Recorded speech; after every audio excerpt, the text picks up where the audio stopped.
السلام عليكم ورحمة الله وبركاته.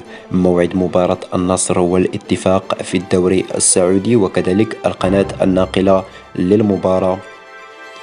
من المقرر أن يلتقي فريق النصر بنظيره فريق الاتفاق ضمن منافسات الجولة الرابعة عشر من مسابقات الدوري السعودي يوم الأحد الموافق ل 22 من يناير الجاري. ومن المقرر أن تنطلق فعالية اللقاء المرتقب في تمام الساعة 6:30 مساء بتوقيت المغرب تونس والجزائر، الساعة 7:30 مساء بتوقيت ليبيا ومصر، ثم الساعة 8:30 بتوقيت السعودية.